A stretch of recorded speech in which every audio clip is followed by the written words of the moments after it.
Her millionaire husband avoided intimacy for 9 months, then demanded a baby, but she already knew his shocking secret plan. Hi, my beautiful family. I send you all my love, my prayers, and my blessings. Every story I create is not just a tale. It is a piece of my soul, shaped with endless care, sacrifice, and love for you. Today, I must open my heart. I carry guilt, because in the weight of pressure, and after losing our precious dog Hope, my mind was heavy, and I made mistakes in my last story. I felt ashamed because you trust me so deeply, and yet I stumbled like a little child. But you are my family, and family shares both the joy and the pain. That is why I tell you everything, because this bond we have is built on truth and love. Please stay with me till the very last second of every story. The endings are treasures, written only for you, my family who gives me strength to rise again. If your heart is true, write present. If your love is real, write, I am with Mr. Peter.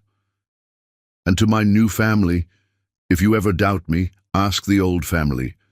They will tell you how much love, honesty, and sacrifice I have given, not for fame, but for you. This is more than stories. This is us. This is love. This is family. Forever. The lipstick on Philippe's collar was the color of blood and betrayal. Laura Decker stood in the doorway of their bedroom, watching her husband of 1 year adjust his Italian silk tie in the mirror, completely oblivious to the damning evidence painted across his white shirt collar. Or perhaps he simply didn't care anymore.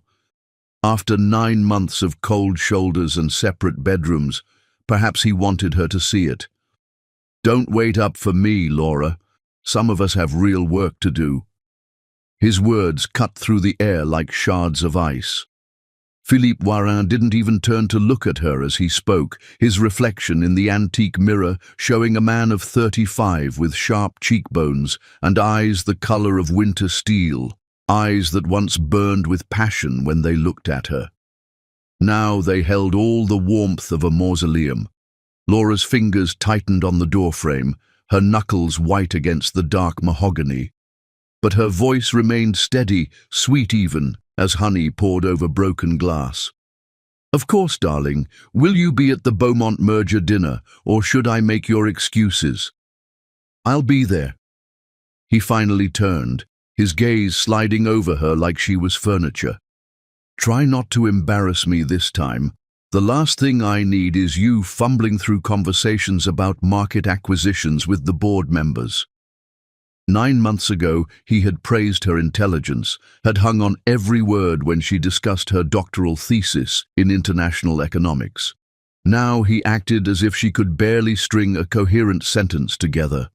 Oh, darling. Laura moved forward, her silk robe whispering against her skin as she approached him.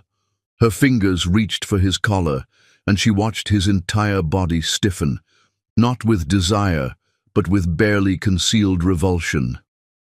You must have brushed against someone at last night's gala. There's lipstick on your collar. She watched his face carefully, cataloguing the microsecond of panic before his expression smoothed into indifference. The Dubois woman air kisses everyone. You know how the French are. Madame Dubois was 73 years old and wore exclusively pink lipstick. This shade on Philippe's collar was crimson, the signature color of someone much younger. Someone like Celeste Moreau, the new head of acquisitions at Warren Industries, whose perfume Laura had been smelling on Philippe's clothes for the past 3 months. How silly of her, Laura said, dampening a tissue with her tongue and dabbing at the stain, feeling Philippe's jaw clench with disgust at her touch. There, all gone. We can't have you walking into the office looking anything less than perfect. Don't do that, he snapped, jerking away from her. It's revolting. Once, he had kissed her fingers when she touched his face. Once, he had pulled her against him in this very room and whispered that her touch was his salvation.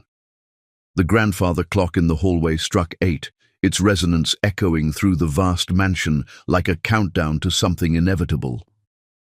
The Warren estate sprawled across 40 acres of manicured grounds in the city's most exclusive district, a monument to old money and older secrets. 23 rooms, each one colder than the last, since Philippe had moved his affections elsewhere.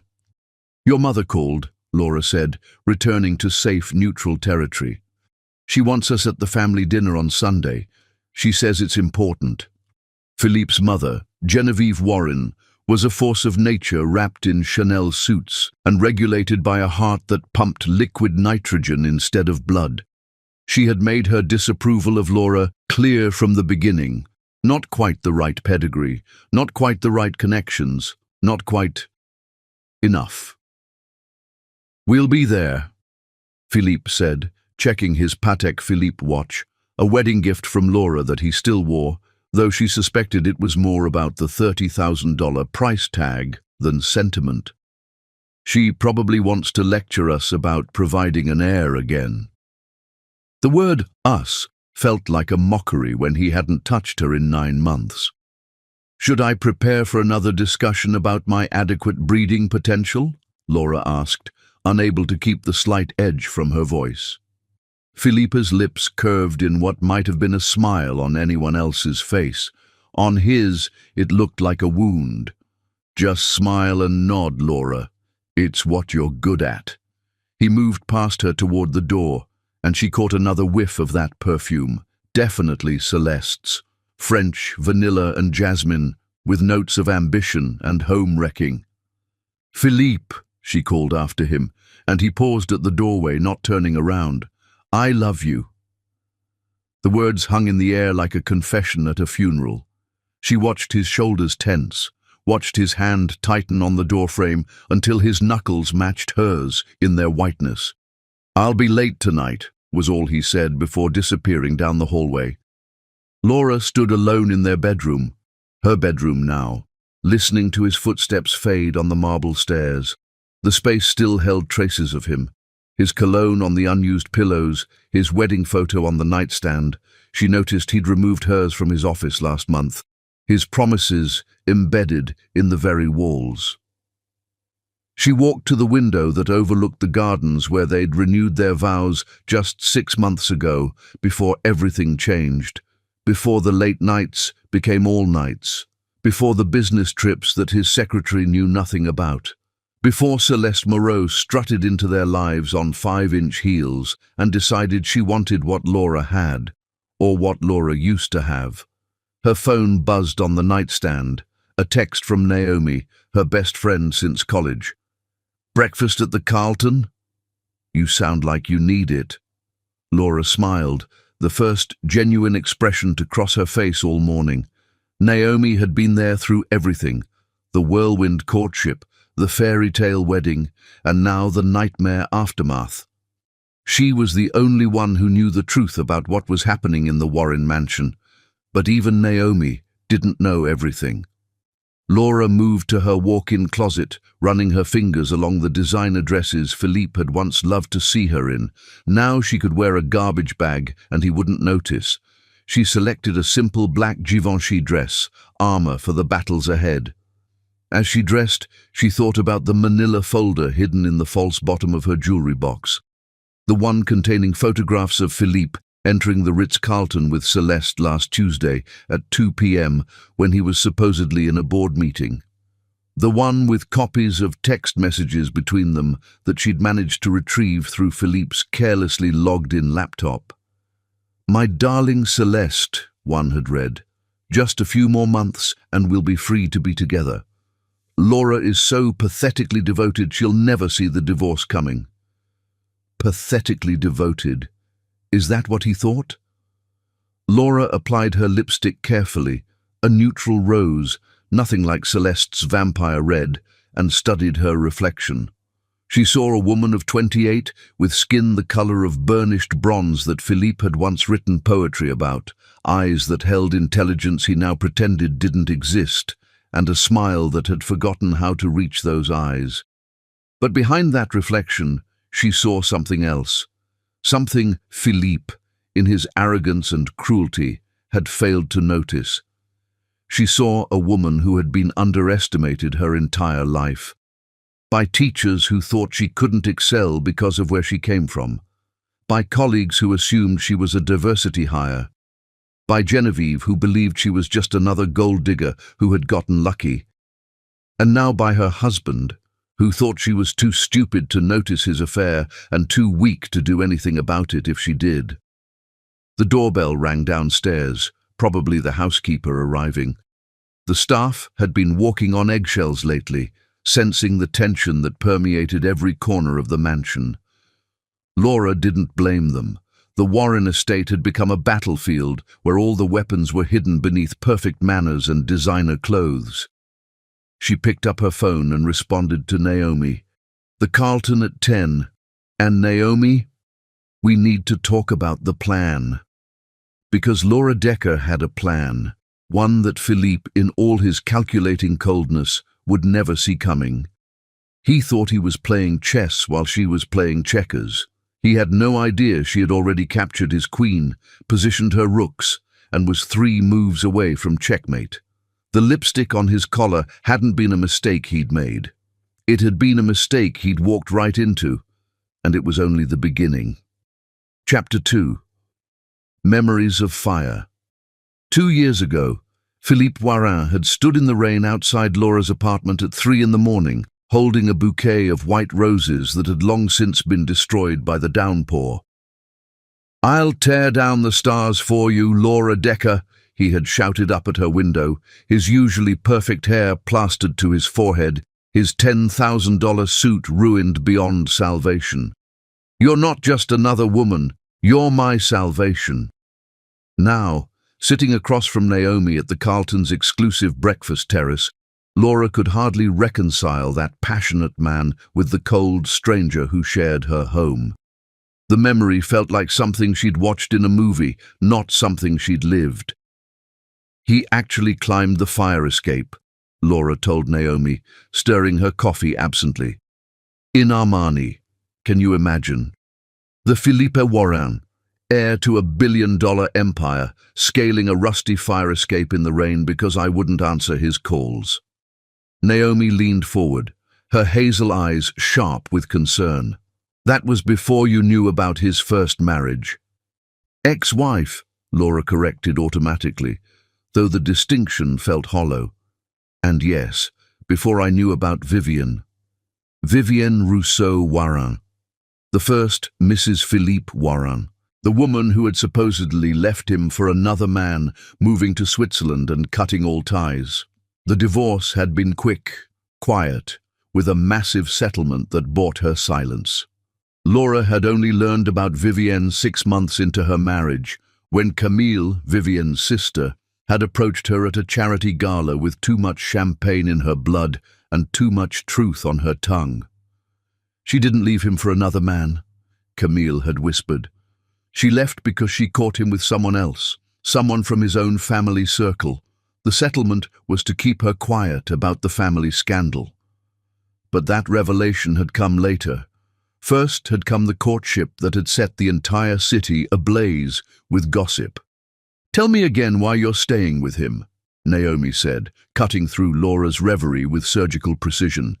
"Because from where I'm sitting, this isn't love anymore, it's war." Laura's smile turned sharp enough to cut glass. "Oh, but darling Naomi, in the Warren world, love and war have always been the same thing. The only difference is who survives." She pulled out her phone and showed Naomi a photo from their wedding album. Philippe lifting her in his arms, spinning her on the dance floor while 300 of the city's elite watched and whispered. His face was incandescent with joy, hers radiant with love. "Look at us," Laura said softly. "We were so beautiful in our naivety." The memory of that night crashed over her like a wave. It had started 3 months before that rain-soaked declaration. Laura had been presenting her research at the International Economic Summit, a brilliant analysis of emerging market volatility that had caught the attention of several Fortune 500 CEOs. Philippe had been in the audience, supposedly scouting for new talent for Warren Industries. Your theory on currency manipulation in developing nations, he had said, approaching her after her presentation with a confidence that bordered on arrogance. It's wrong. She had raised an eyebrow, unimpressed by his expensive suit and perfect smile. Is that so, Mr. Warren, Philippe Warren? And yes, it's wrong because it doesn't account for shadow banking systems in Southeast Asia.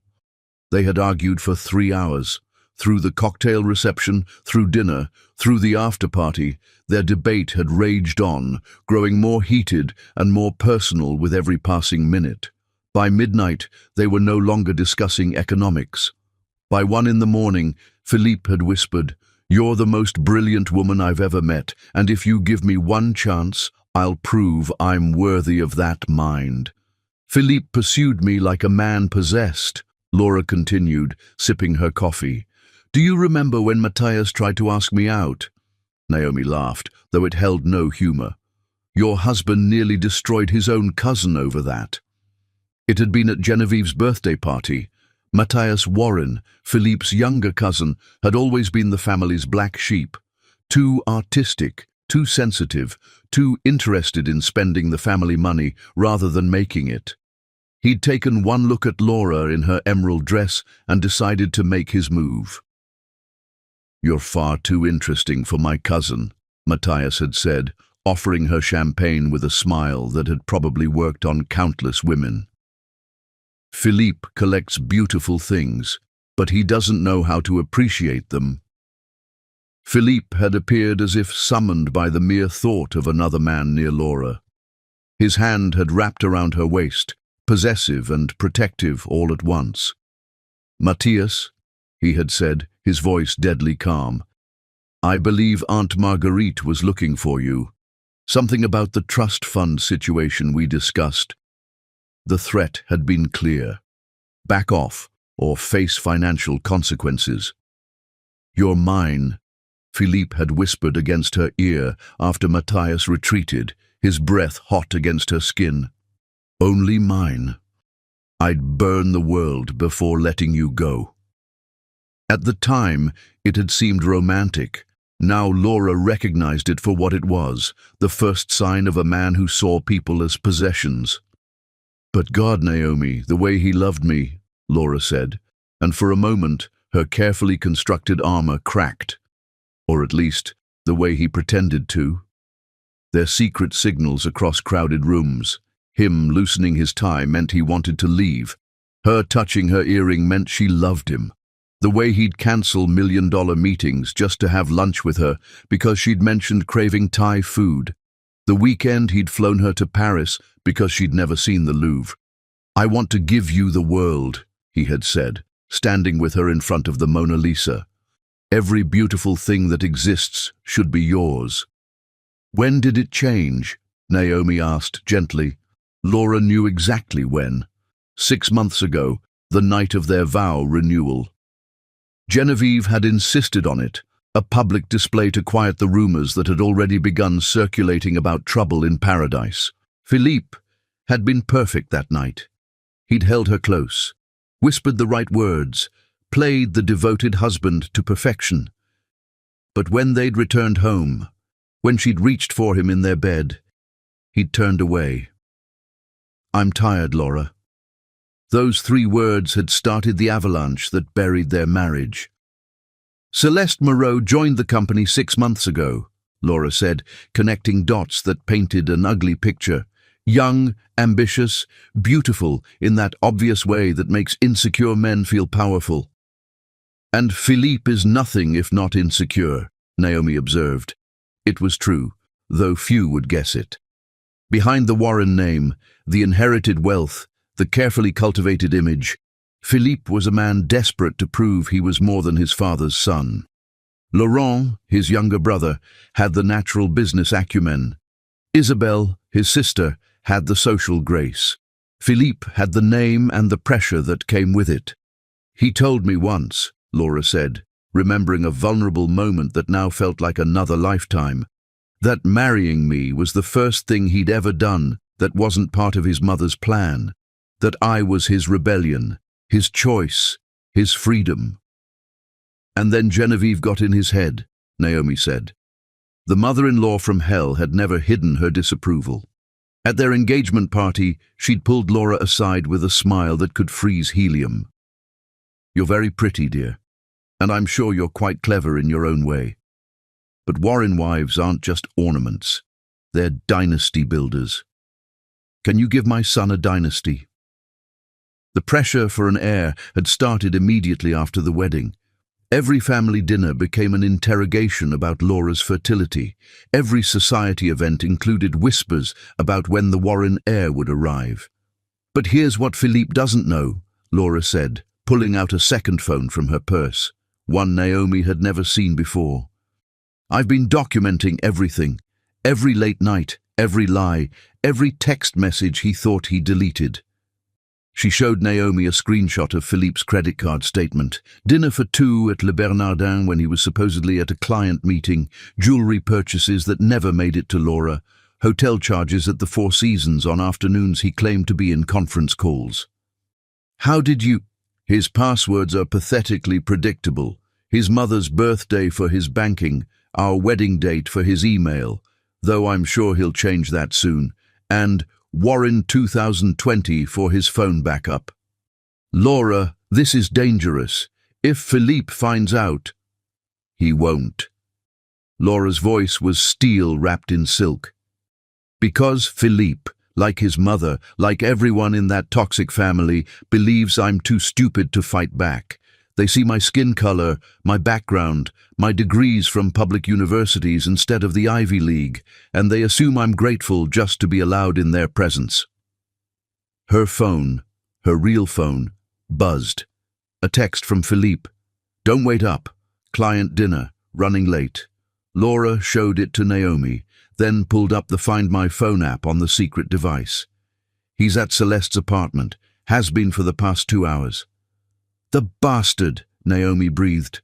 "The predictable bastard," Laura corrected. "Every Tuesday and Thursday, like clockwork. So arrogant, he doesn't even vary the pattern." She pulled out another folder, this one labeled Insurance Policy. It contained something that made Naomi's eyes widen. "Is that—" "The prenup Philippe made me sign." "Yes, but more importantly, the part his lawyer forgot to redact properly, the infidelity clause that goes both ways. If he cheats, I get everything, not just a settlement, everything." How did they miss that? They didn't miss it. They assumed I'd never be able to prove infidelity. After all, Philippe is too smart to get caught. Laura's smile was sharp. "Except he's not smart. He's just rich. There's a difference." Laura closed the phone and slipped it back into her purse. "But I'm not ready to play that card yet. First, I need to find out what they're really planning." "What do you mean?" "Philippe doesn't just want a divorce, Naomi. That would be too simple, too expensive. He wants me to give him a child first, then leave me with nothing. I overheard him on a call with Bernard last week. Something about securing the succession before making any moves. He wants to use you as an incubator? Essentially. Get me pregnant, then suddenly discover some reason to divorce me that invalidates the prenup. Probably claim I was unfaithful." "But you haven't—" "Of course not.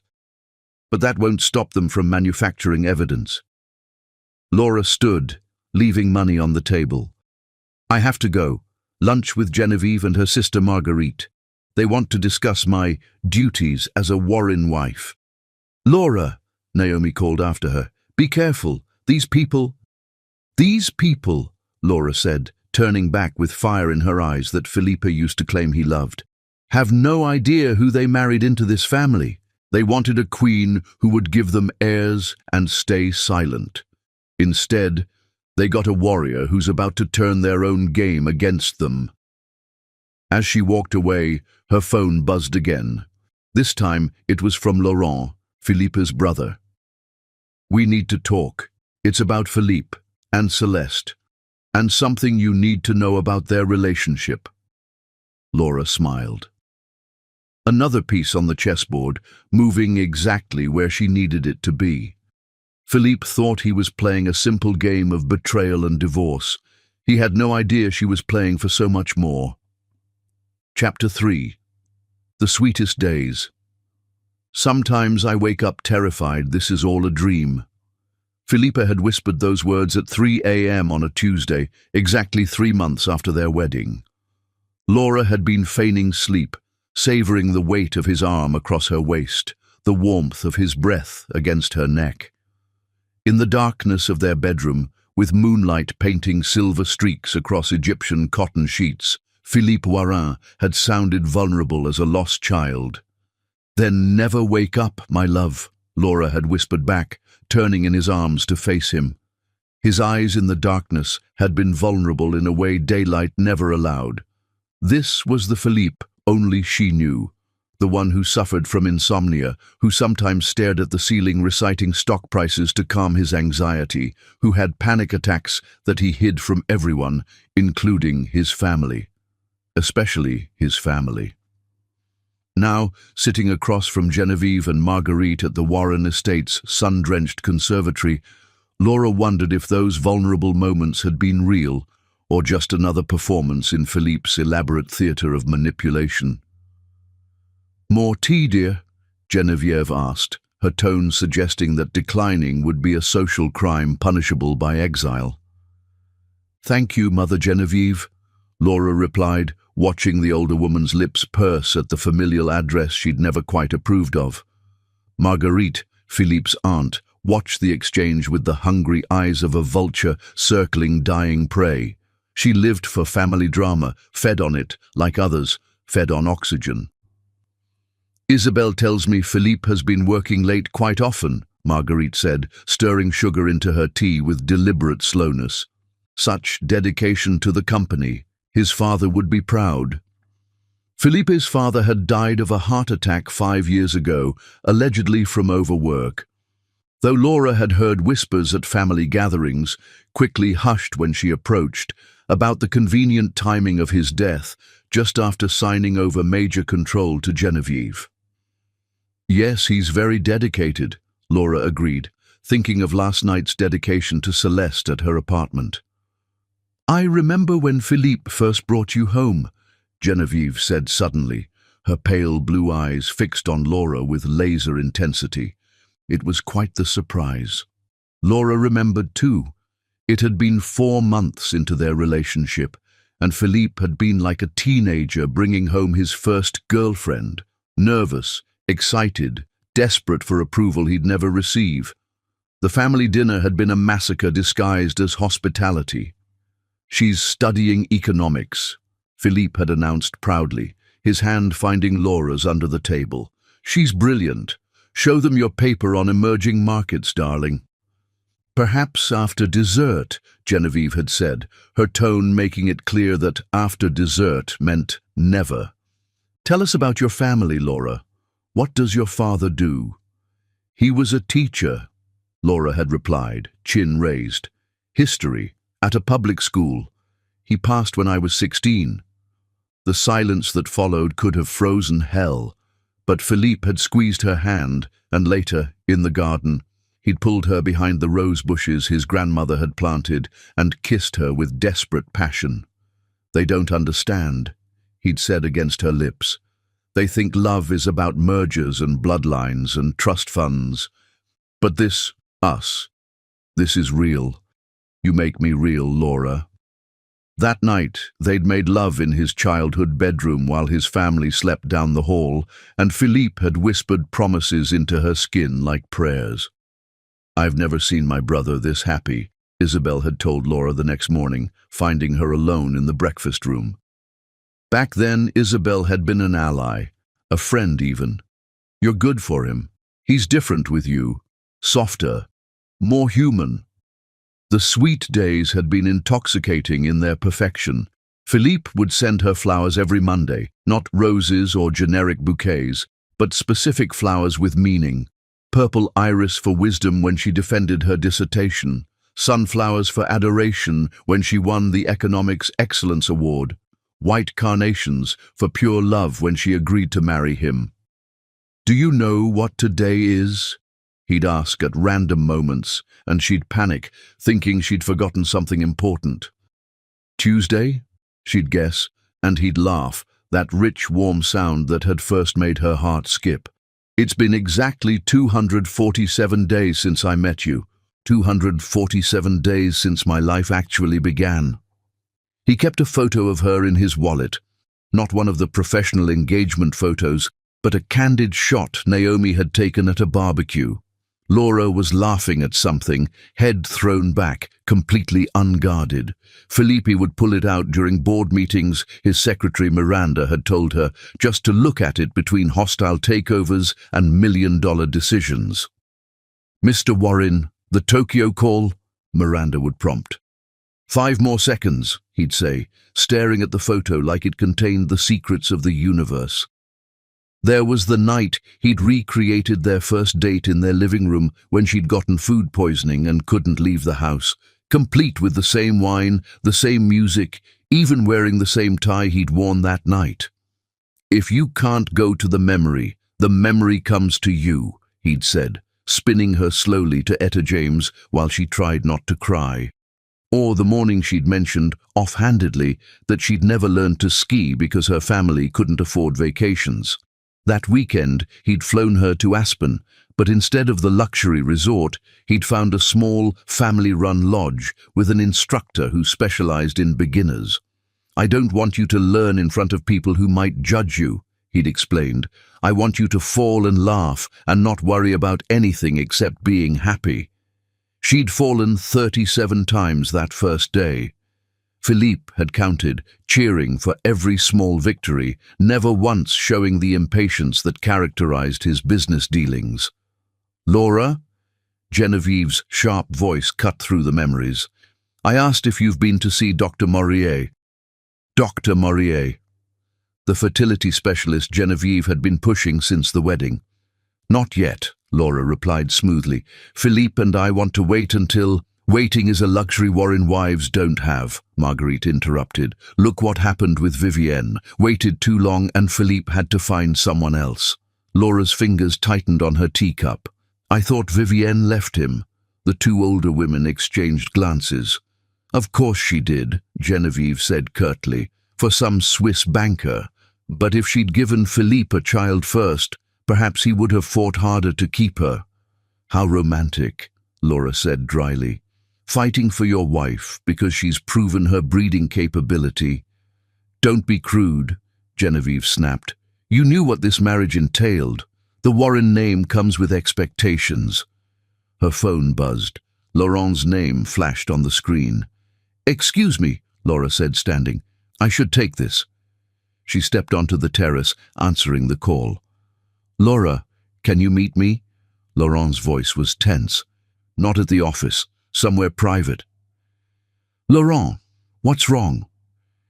"It's about Philippe and Celeste. I found something you need to see. Can you meet me at the Carlton Hotel bar at 4? "What kind of something?" "The kind that explains why Philippe changed 6 months ago. The kind that—" "Laura, just meet me, please." Laura's blood chilled. "I'll be there." She ended the call and turned to find Isabelle standing in the doorway, her face unreadable. "That was Laurent," Isabelle said. It wasn't a question. "Yes." "Be careful, Laura. My brothers, they're not what they seem, neither of them." "What are you saying?" Isabelle stepped closer, her voice dropping to a whisper. "I'm saying that in this family, love is just another word for ownership. Philippe learned that from our mother. And Laurent has his own agenda." She pressed something into Laura's hand, a small USB drive. "Philippe's emails from 6 months ago, the ones he thought he deleted. You'll want to see them before you meet Laurent." "Isabelle, why are you helping me?" "Because once upon a time I was you, young, in love with a Warren man, believing I could change him." Her smile was bitter. "Marcus Warren, our cousin. I was 17, he was 25. The family covered it up, sent me to boarding school in England. The baby was adopted out before I even held her." Laura gasped. "Isabelle, I had no idea." "No one does. It's the Warren way. Bury the scandals, pay for silence, pretend perfection." She walked away, then paused. Check the emails, Laura, then decide who you can trust. Spoiler alert, it's no one with the Warren name. Back in the conservatory, Genevieve and Marguerite were deep in conversation, their voices low and urgent. Laura caught fragments. Can't wait much longer. The family needs an heir. Just like with Vivienne. I should go, Laura announced, gathering her purse. Philippe will be home early tonight. It was a lie. Philippe was never home early anymore. Of course, dear, Genevieve said, that cold smile playing at her lips. Do give my son our love. And Laura, do think about Dr. Maurier. Time is not on your side. As Laura drove away from the estate, she pulled over at the first rest stop and plugged in the USB drive to her laptop. What she found made her hands shake. Emails between Philippe and Celeste dating back 8 months, 2 months before the supposed start of their affair. But these weren't love letters, they were business propositions. The arrangement we discussed is acceptable, one from Philippe read. Once Laura provides an heir, you'll be publicly acknowledged as my partner. The divorce will be clean, irreconcilable differences. She gets a modest settlement, we get the child and the company merger your father promised. Celeste's father, Robert Moreau, CEO of Moreau International, Warren Industries' biggest competitor. Another email, this one from Celeste. My father insists on a biological heir to seal the merger. Your wife's background is actually perfect. No powerful family to fight the custody arrangement. Play the loving husband until she's pregnant, then we can proceed. Laura's phone rang, Laurent again. Where are you? He asked. I'm at the Carlton. I'm coming, Laura said, her voice steady despite the rage building in her chest. And Laurent? Whatever you're going to tell me, I already know Philippe and Celeste's relationship is a business arrangement. Silence. Then, you know? Then you know it's worse than just an affair. Laura, they're planning to use me as a surrogate for their merger baby. Yes, I know. She started the car. The question is, Laurent, what's your role in all this? Because Isabelle seems to think you have your own agenda. Laurent's laugh was bitter. Isabelle's right. I do have an agenda. It's called stopping my brother from destroying another woman the way he destroyed Vivienne, and the woman before her, and the woman before that.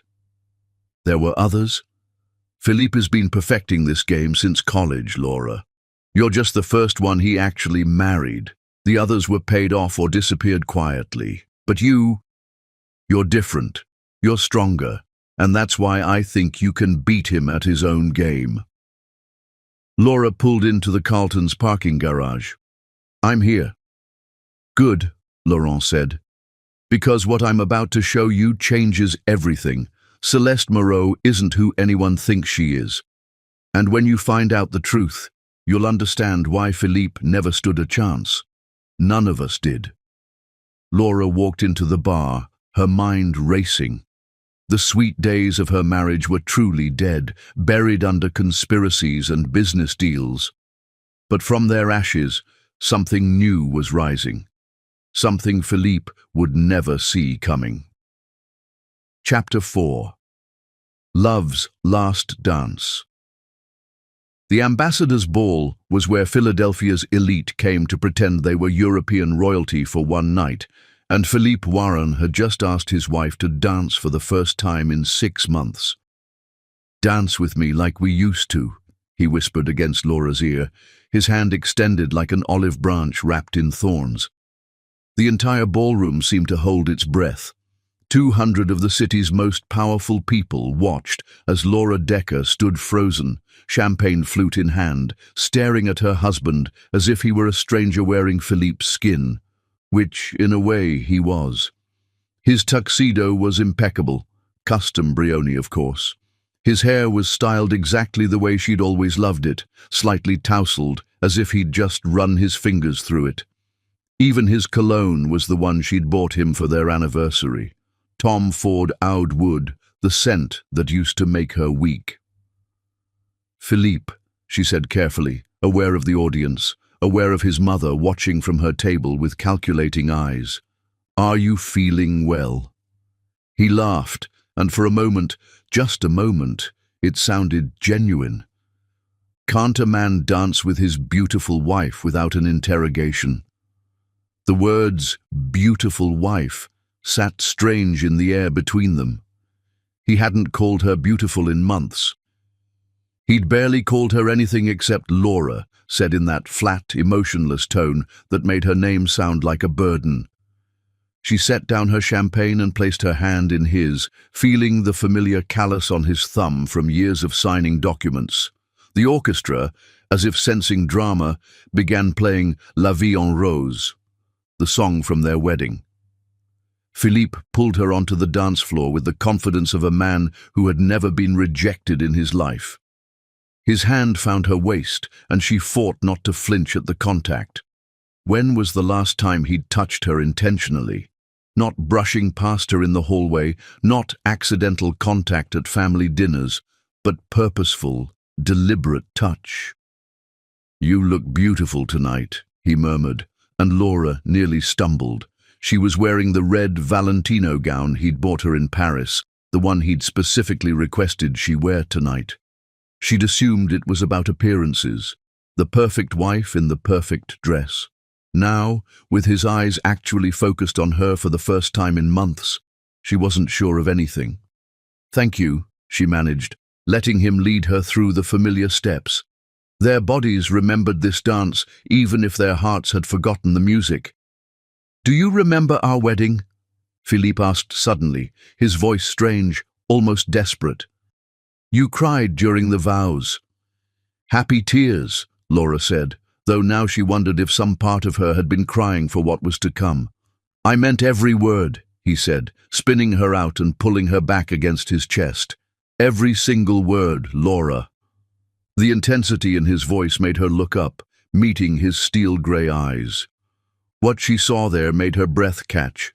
For just a moment, the ice had melted, and underneath was something raw, something that looked almost like, "God, Laura, what have I been doing?" The words rushed out of him like water through a broken dam. "These past months I've been so lost, so stupid. You're everything, you've always been everything." People were definitely staring now. Genevieve had half risen from her chair. Across the room, Laura spotted Celeste in a black dress that was slightly too revealing for the occasion, her face twisted with something between rage and panic. "Philippe, people are watching," Laura warned, but his grip on her tightened. "Let them watch. Let them all see that I love my wife, that I've been a fool, but I love her." He dipped her suddenly, dramatically, the way he had at their wedding reception. The room actually applauded, thinking they were witnessing a romantic moment between the Warren heir and his wife. They had no idea they were watching a performance, though Laura wasn't sure who was performing for whom anymore. When he pulled her back up, his face was inches from hers. "Come home with me tonight," he whispered. "Really come home. To our bed. Let me show you how sorry I am." "You're drunk," Laura said, though she could smell nothing but his cologne. "I'm not drunk. I'm awake. For the first time in months, I'm actually awake." His hand came up to cup her face, thumb brushing her cheekbone with heartbreaking tenderness. "I've been having nightmares, Laura. Dreams where I lose you, where I wake up and you're gone, and I realize too late what I've thrown away." The song ended, but Philippe didn't let go. They stood in the middle of the dance floor, locked in an embrace that felt like both a beginning and an ending. Then Laura remembered the emails, the business arrangement, the plan to use her for a baby and discard her. This passionate display was just another manipulation. "Mr. Warren," a voice cut through the moment. It was Bernard, the family lawyer, looking uncomfortable. "Your mother requests your presence." Philippe's jaw clenched. "Tell my mother I'm busy." "Philippe," Bernard insisted, and something in his tone made Philippe step back from Laura. "Don't go anywhere," Philippe told her, pressing a kiss to her hand that sent whispers through the crowd. "Please, just wait for me." He walked away, leaving Laura standing alone on the dance floor, her hand still warm from his lips. She made her way to the bar, needing something stronger than champagne. Well, that was quite the show. Laura turned to find Laurent standing beside her, looking amused and concerned in equal measure. "Your brother is full of surprises tonight," she said carefully. "My brother is full of something," Laurent agreed, ordering whiskey for both of them. "But I'm not sure it's surprises." He pulled out his phone, showing her a text from Philippe sent 3 hours ago. "Operation Reconciliation is a go. She won't know what hit her." Laura's heart, which had been tentatively hoping despite everything, turned to stone. "It's part of the plan," Laurent explained quietly. "Celeste's father is getting impatient. He wants the merger finalized, but it's contingent on a Warren heir. Philippe needs you to get pregnant first. Bernard advised him that a public reconciliation, followed by a pregnancy, followed by a tragic discovery of irreconcilable differences, would play better in court. And the performance tonight, publicly demonstrating the marriage is solid, making sure everyone sees him as the devoted husband. So when you're pregnant and he discovers you've been unfaithful—" "What?" Laura's voice was sharp. "They're going to frame you, Laura. Make it look like you've been having an affair. Celeste has already hired someone to play the part. An actor named David Chen. He's been following you for weeks, getting photographed near you at coffee shops, the gym. They'll claim you've been seeing him secretly." Laura took the whiskey and downed it in one burn. "Why are you telling me this?" Laurent was quiet for a moment, studying his own drink. "Because what Philippe did to Vivienne was wrong. She wasn't having an affair with that Swiss banker. Philippe paid him to seduce her, to create evidence of infidelity. She fell for it, and Philippe used it to destroy her in the divorce. And you're developing a conscience now." "I'm developing something," Laurent said, looking at her with eyes that were Philippe's, but warmer. "Maybe it's a conscience. Maybe it's just exhaustion from watching my brother destroy everything he touches, or maybe—" He paused. "Maybe it's because you deserve better than any of us. Isabel warned me about you, said you have your own agenda. Isabel's smart. I do have an agenda." He smiled sadly. "I want to take over Warren Industries. Philippe's destroying it with his personal dramas and bad decisions. But I want to earn it, not steal it. And I definitely don't want to destroy innocent women in the process." Across the room, Philippe was in heated discussion with his mother and Bernard. Celeste had joined them, standing too close to Philippe, her hand occasionally touching his arm, with casual intimacy that made Laura's stomach turn. "He'll come back to you tonight," Laurent warned. "He'll be passionate, romantic, everything you fell in love with. He's good at that, becoming exactly what people need him to be. It's his gift and his curse." "Was any of it real?" Laura asked, not sure she wanted the answer. "In the beginning." Laurent was quiet for so long she thought he wouldn't answer. Then, the first 3 months maybe. Before Mother got her claws in. Before Celeste's father made his offer. Philippe was actually happy, genuinely, stupidly happy. But happiness doesn't pay for empires, and Philippe chose the empire. The orchestra started playing again, another waltz, and couples began returning to the dance floor. Laura watched them, all these people playing their parts in the grand theatre of high society. "There you are." Philippe had returned, his face flushed, eyes bright with something that might have been passion, but could just as easily have been desperation. "Dance with me again," he said, reaching for her hand. "I'm tired," Laura said, stepping back from his touch. "Please." The single word cracked his perfect facade like a hammer to glass. "Laura, please, one more dance. Let me hold you for one more song." Laurent excused himself with a meaningful look at Laura. She understood the warning. Be careful. He's most dangerous when he seems vulnerable. But she let Philippe lead her back to the dance floor anyway. Let him hold her close, his chin resting on top of her head the way it used to when they slow danced in their kitchen at midnight. "I love you," he whispered, and it sounded so real, so broken, that for a moment she almost believed him. "Whatever happens, remember that I loved you. Maybe not the right way, maybe not enough, but I loved you." "Philippe, what are you—" "Shh. Just dance with me. Pretend for 3 more minutes that we're those people who got married in the rain because they couldn't wait another day.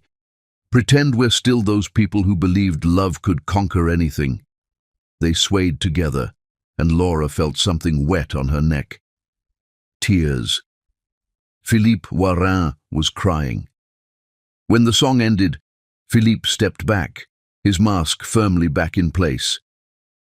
"I have an early meeting tomorrow," he said formally. "I'll have the driver take you home." He walked away without looking back, leaving Laura on the dance floor for the second time that night. But this time she saw him stop by Celeste's table, saw the woman's triumphant smile, saw the way Philippe's shoulders sagged as if under an enormous weight. "Last night was a mistake.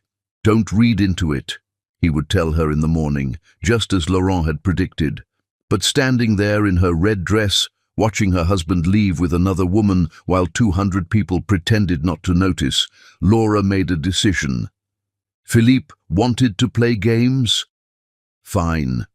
But he had no idea that while he was playing checkers, she had already set up the chessboard. Tomorrow she would meet with David Chen, the actor they'd hired to frame her. Tomorrow she would turn their weapon against them. Tomorrow the real game would begin. But tonight she would go home alone to their empty bed and mourn the last dance of a marriage that had been dead long before the music stopped. Chapter 5. The Demand. "It's time you earned your place in this family. I need an heir." Philippe stood in the doorway of Laura's bedroom, because that's what it was now, her bedroom, at 7 in the morning, delivering this pronouncement like he was announcing quarterly earnings to the board. Laura set down her coffee cup slowly, deliberately, letting the china clink against the saucer in the silence that followed. She was still in her silk robe, her hair wrapped in a towel, completely unprepared for this conversation, but somehow not surprised by it. "Good morning to you too, Philippe," she said, her voice honey-sweet with poison underneath. "How was your business trip to Chicago?" He hadn't been to Chicago. He'd been at the Four Seasons downtown with Celeste for 3 days, but they both knew that, so why pretend? "Laura, I'm serious." He entered the room uninvited, his presence filling the space like smoke from a fire she couldn't escape. "We need to discuss this." "Discuss what exactly?" "Your sudden desire for fatherhood after months of treating me like I have the plague." Philippe's jaw tightened. He was wearing his grey Armani suit, the one that meant serious business, the one he wore to hostile takeovers and firings. "The board is asking questions. Mother is losing patience. We've been married over a year. And you haven't touched me in 9 months. The words came out sharper than she intended, but she was tired of dancing around the truth. That's going to change. The casual arrogance of it, the assumption that she would simply comply, made her want to throw her coffee cup at his perfectly styled head.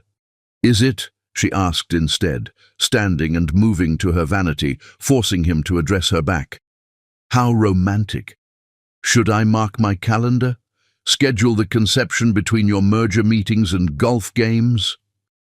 She saw his reflection in the mirror, saw the flash of something, guilt, anger, cross his face before he schooled it back to cold professionalism. "Don't be dramatic, Laura." "Dramatic." She whirled to face him. "You ignore me for months, parade your mistress around town like a trophy, and now you demand I bear your child. And somehow I'm being dramatic." I don't have a mistress. The lie hung in the air so bold, so breathtaking in its audacity, that Laura actually laughed, a sound like breaking crystal. Celeste Moreau, 31, MBA from Wharton, hired 8 months ago as head of acquisitions. Favorite restaurant, Le Bernardin. Favorite hotel, the Four Seasons. Favorite position, enough. Philippe's composure cracked, his face flushing red. Whatever you think you know. What I know, Laura interrupted, standing to face him fully, is that you're here because Mommy Dearest commanded it. What did Genevieve threaten this time? To cut your access to the trust fund, to give Laurent more control of the company. His silence was answer enough. A Warren heir must come from proper stock. Laura quoted his mother's words from yesterday's tea. At least you're adequate. Laura, but here's what puzzles me, Philippe. She moved closer to him, close enough to smell his cologne mixed with something else. Celeste's perfume, clinging to him like evidence he didn't bother to hide. Why not have a baby with Celeste? She's everything your mother wants. Right pedigree, right education, right connections. Stop it. Oh, did I hit a nerve? Laura smiled, sharp as a blade. Let me guess. The merger with her father's company requires a legitimate Warren heir, not a bastard, but a child from your legal marriage. That's why you need me. Philippe grabbed her wrist, not hard enough to hurt, but firm enough to warn. You're still my wife.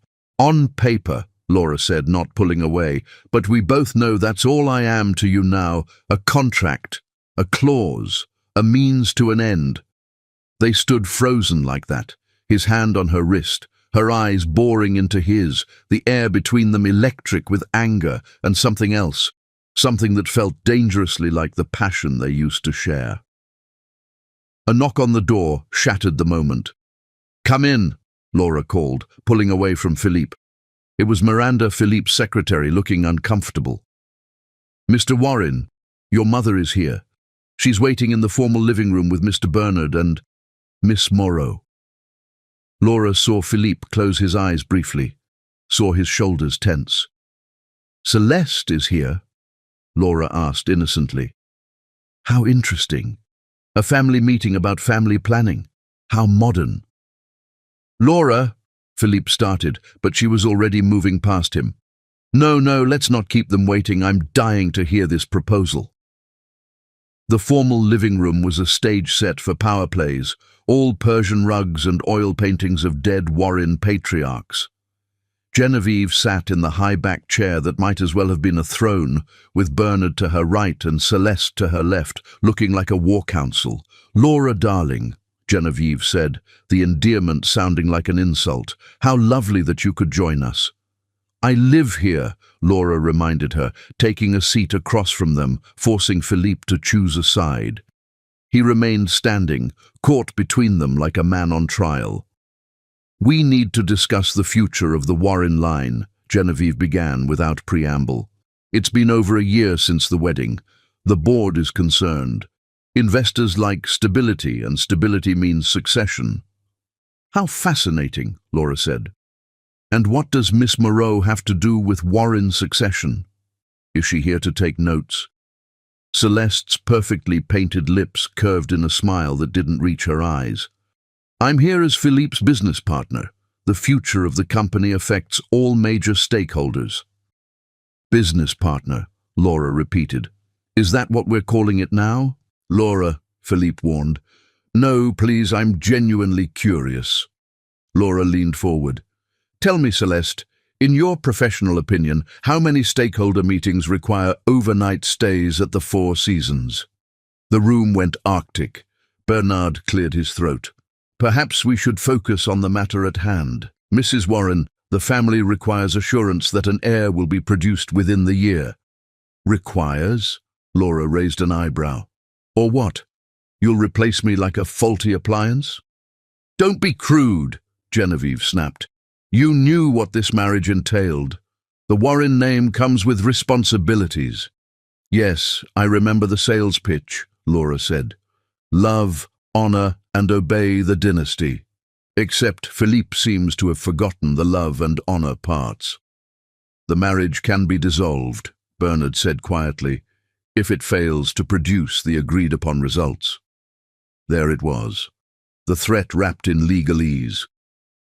The prenuptial agreement is quite clear, he continued. Failure to produce an heir within 2 years is grounds for annulment with limited financial compensation. Unless, Celeste added, her voice silk over steel, there's evidence of infidelity on the wife's part. Then the compensation is 0. Laura looked at Felipe, who had the decency to avoid her gaze. I see, Laura said slowly. So I produce an heir or I'm discarded.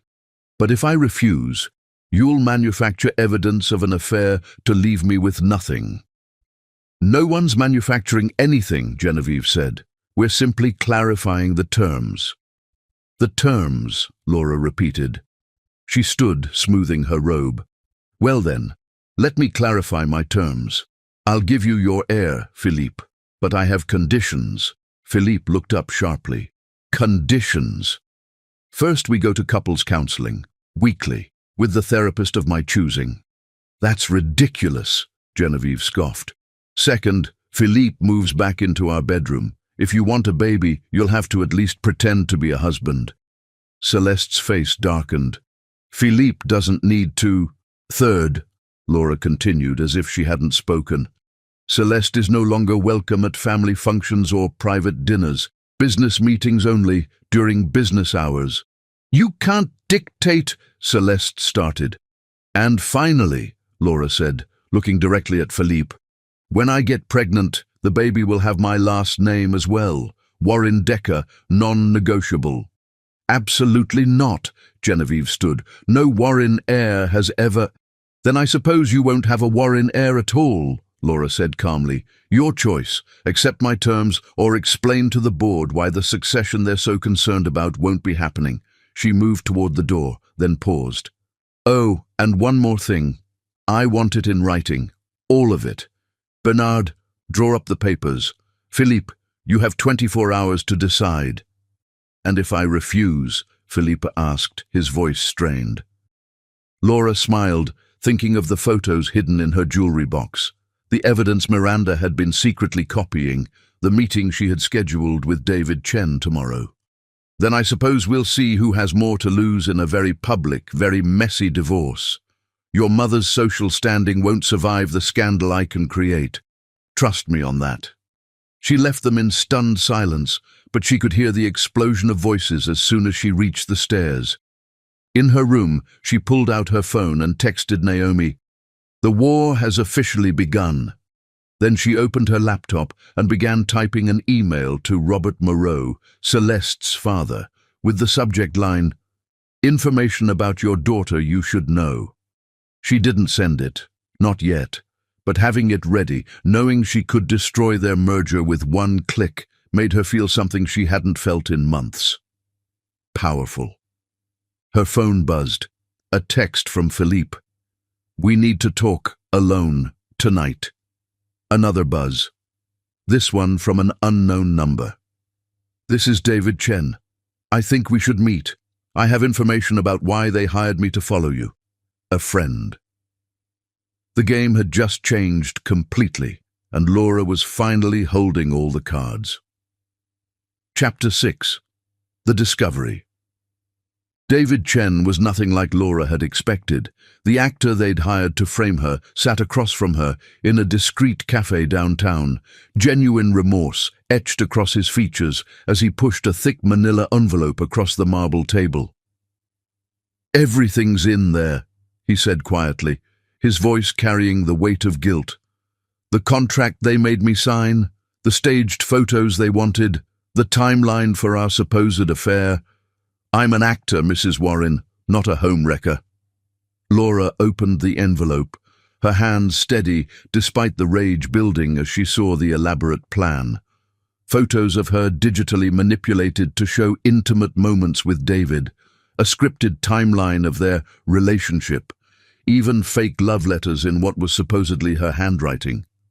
"Why are you showing me this?" she asked. Because when I took the job, they told me you were a gold digger who trapped their son. Then I did my research, found out about your doctorate, your charity work, how you've been treated." He shook his head. "My mother went through something similar. Rich family, treated like an incubator. I can't be part of this." "How much did they pay you?" 50,000. I'm returning it." He pulled out his phone, showing her the bank transfer. "But there's something else you should know. I wasn't the only actor they hired." Laura's blood chilled. "What do you mean?" "Celeste Moreau. She's not who she claims to be." David pulled out another folder. "My friend works in casting. He recognized her from auditions 5 years ago. Her real name is Céline Martin. She's an actress from Montreal. Failed actress, actually. Never booked anything significant until suddenly she shows up with an MBA from Wharton that nobody remembers her earning." Laura studied the headshots, the audition tapes David had somehow procured. It was definitely Celeste, but younger, hungrier, desperate in the way only failed artists can be. "She's playing a role," Laura whispered. "This whole time, she's been playing a role." "Gets better," David said. "That merger with Moreau International." "Robert Moreau has no daughter. He has 3 sons, all married, all working in the company. I called their HR department pretending to verify Celeste's employment history. They've never heard of her." Laura's mind raced. "Then who's behind this? Who hired her?" "That's where I hit a wall. The money trail goes through shell companies, but whoever it is, they've been planning this for a long time." Laura's phone buzzed. A text from Laurent. "Emergency. Philippe's in the hospital. Heart episode. Come quickly." She stood abruptly. "I have to go. David, thank you.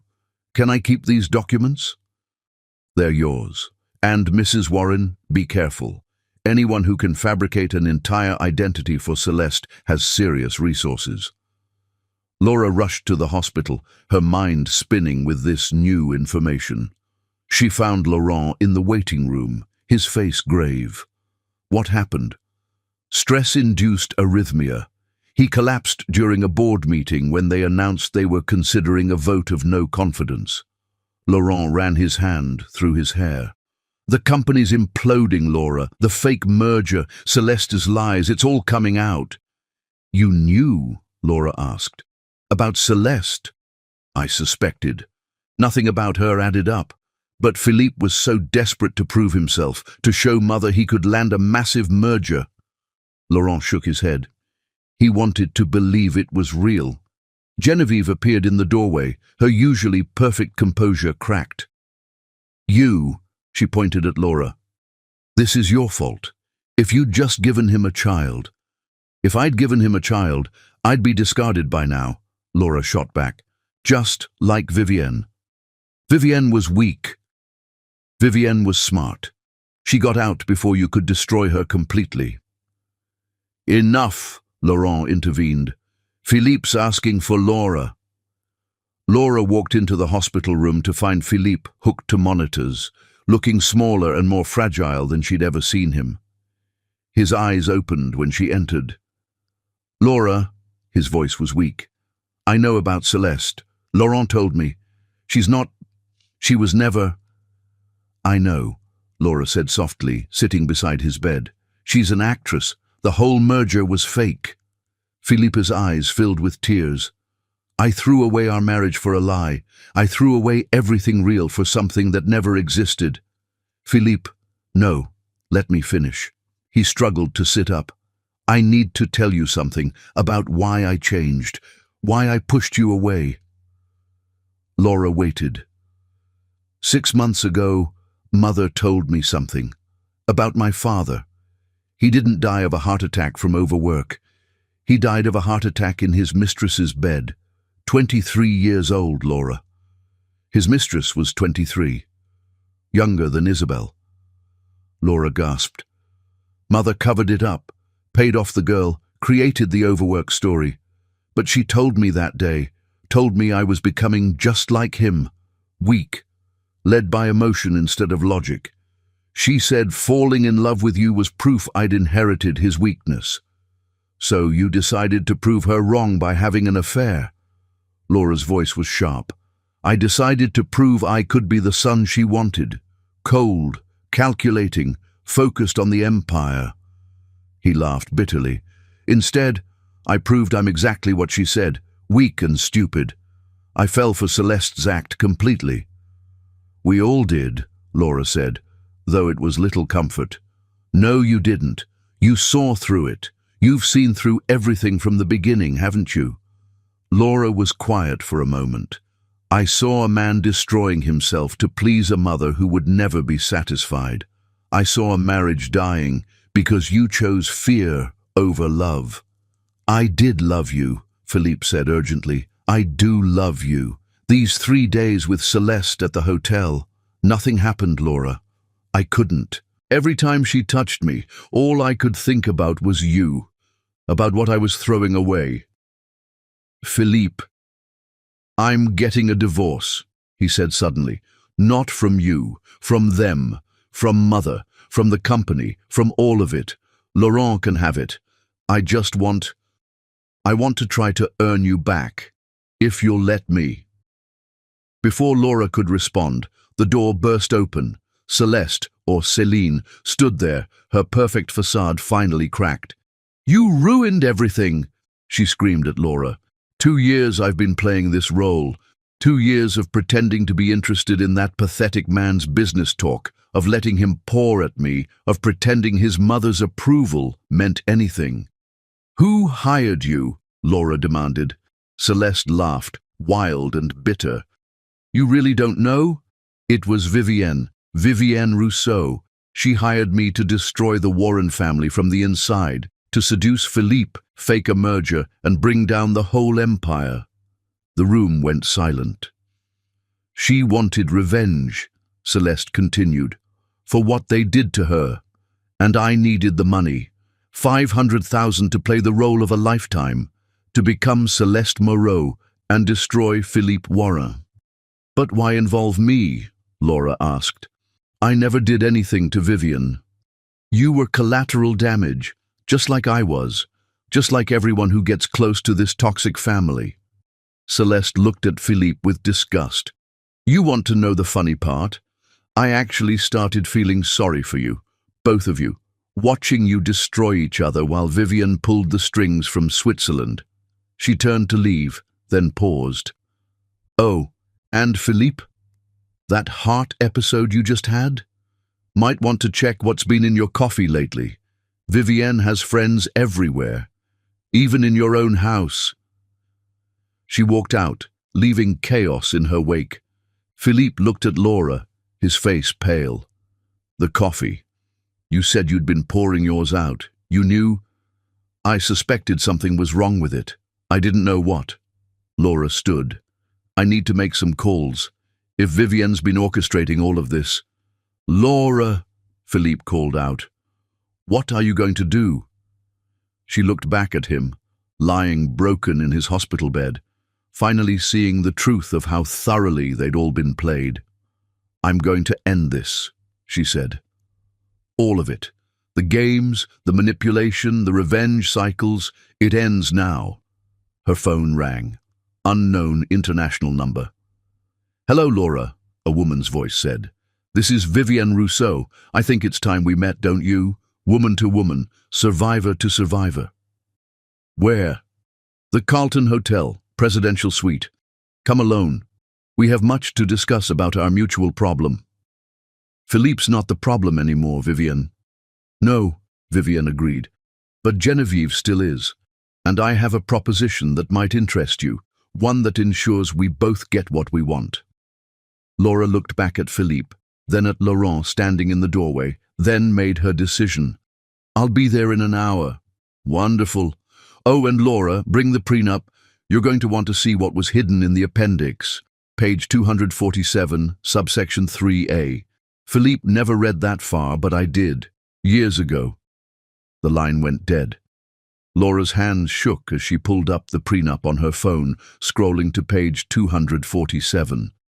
What she found there changed everything. Chapter 7. Playing the Game.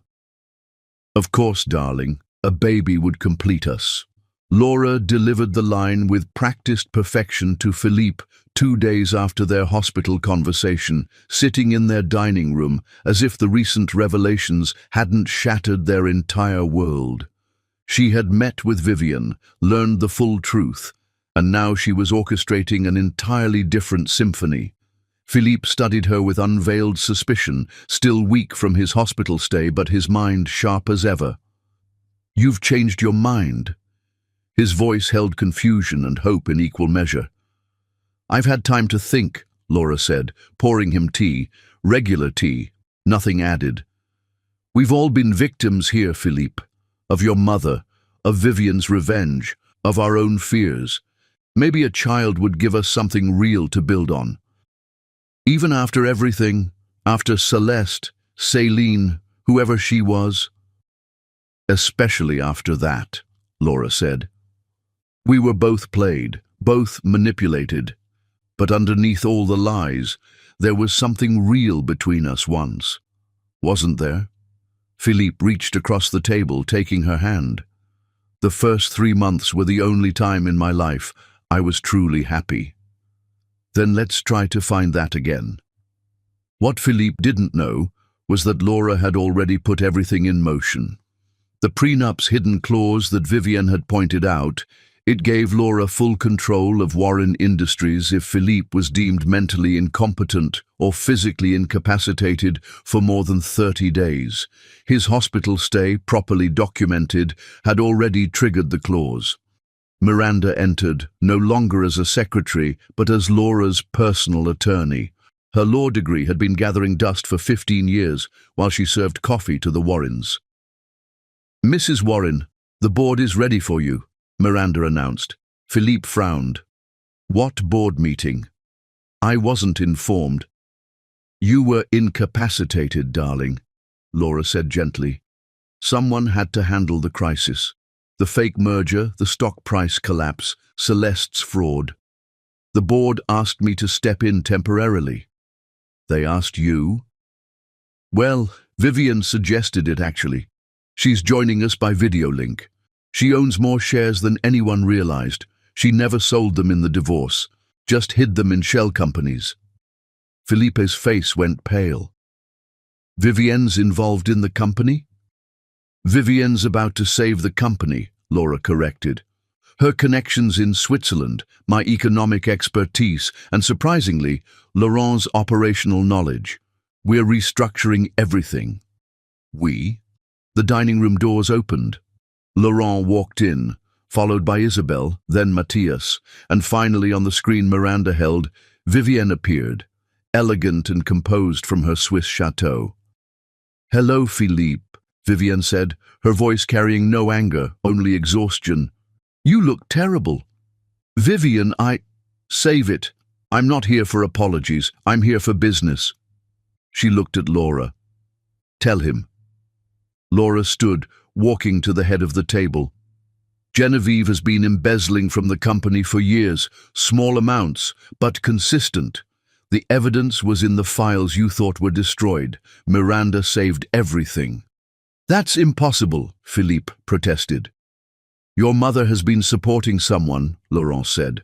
"A woman in France, sending monthly payments for 32 years. Marguerite found out last week," Isabel added.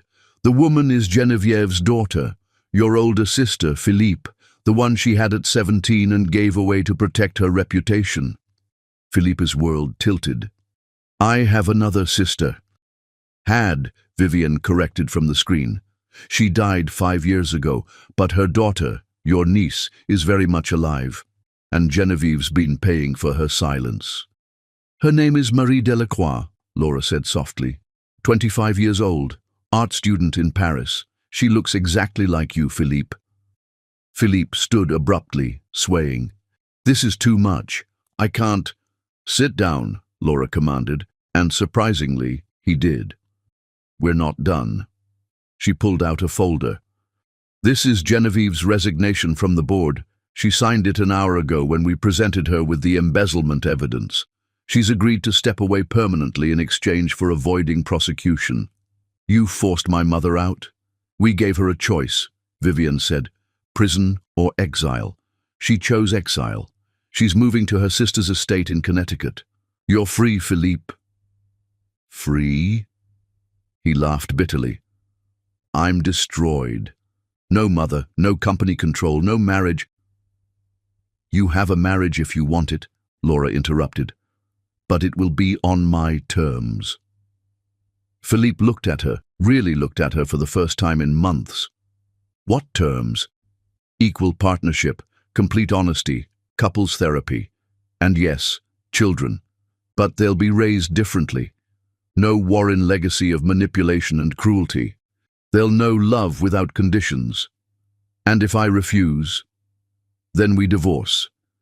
I take my controlling share of the company. Yes, I have it now. Check with Bernard, and you get a generous settlement. Enough to start over anywhere you want.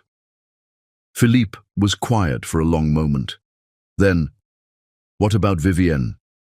What does she want? Vivienne smiled on the screen. I already got what I wanted. Genevieve destroyed, the truth revealed, and interestingly, a new friend in Laura. We're going into business together, a consulting firm for women dealing with difficult divorces from powerful families. You're going into business with my ex-wife? Philippe asked Laura incredulously. Your ex-wife is brilliant, Laura said. She survived you, rebuilt her life, and orchestrated a revenge plot that almost worked perfectly. Imagine what she could do with that energy channeled positively. Plus, Vivian added, I'm tired of being angry. Revenge is exhausting. I'd rather build something than destroy it. Laurent cleared his throat. There's one more thing, Philippe. The family vote. We've decided to split the company. You can keep the traditional manufacturing side if you want it. But the tech division, the innovations department, the future, that goes to Laura and her team. Her team? Isabel's heading marketing. Matthias is taking over creative. Miranda's our chief legal counsel. Even Marguerite's agreed to handle charitable foundations, properly this time. Philippe looked around the room at his family, all aligned against him. No, not against him. Without him. They'd moved on while he was still stuck in the old patterns. And Mother agreed to all this? Mother has no choice, Isabel said firmly. We have enough evidence of her manipulations to destroy her social standing completely. Her silence is part of the deal. Philippe turned to Laura. You planned all this? From the beginning? No, Laura admitted. In the beginning, I just wanted to be loved. Then I wanted revenge. Then I wanted to survive. Now I want to build something better. The question is, do you want to be part of it? As what? Your defeated husband. As my partner, Laura said. Equal, real. No games, no manipulation. Think of it as a merger. The first honest one the Warren family has ever attempted. Philippe stood slowly, walking to the window. Outside, the garden where they'd renewed their vows 6 months ago was in full bloom. The baby, he said quietly. You really want to have a child, even after everything? I'm already pregnant, Laura announced, and the room went silent. 6 weeks. Not from you. We haven't been together. IVF with a donor. Philippe spun around. What? I wanted a child, Philippe, but I wanted one free from all this poison. So I took matters into my own hands. You're having someone else's baby? I'm having my baby, Laura corrected. But if you want to be its father, really be a father, not just a name on a birth certificate, then we can do this together. Your choice. Philippe looked at Vivienne on the screen. What would you do? Vivienne's expression softened. I'd take the second chance, Philippe. God knows we all deserve one. Even you. Especially you, Laurent added. You're not a bad man, brother. You're just a man who let fear turn him bad. There's a difference. Philippe walked back to Laura, standing before her with none of his usual arrogance. If I agree to all of it, The therapy, the partnership, raising your child. What guarantee do I have that you won't destroy me later? None, Laura said, honestly. Just like I have no guarantee you won't revert to your old ways. That's what trust is, Felipe. A leap of faith without a safety net. That's terrifying. That's love, Laura corrected. Real love. Not the possessive obsession you called love before. Felipe was quiet for so long that everyone started to shift uncomfortably. Finally, he spoke. Okay. Okay. Okay to all of it. The therapy, the partnership, the baby. He took a deep breath. I want to be better. I want to be the man you thought you married. Laura studied his face, looking for deception. She found only exhaustion and something that might have been hope. Then we start now, she said. First therapy session is tomorrow. First board meeting with the new structure is Monday. And Felipe, you're moving back to our bedroom tonight. Separate beds for now, but same room. We rebuild from proximity. What about trust? Trust is earned, Laura said. Day by day, choice by choice. You started earning it the moment you said okay. Vivian cleared her throat on screen. Well, this is touching, but I have a flight to catch.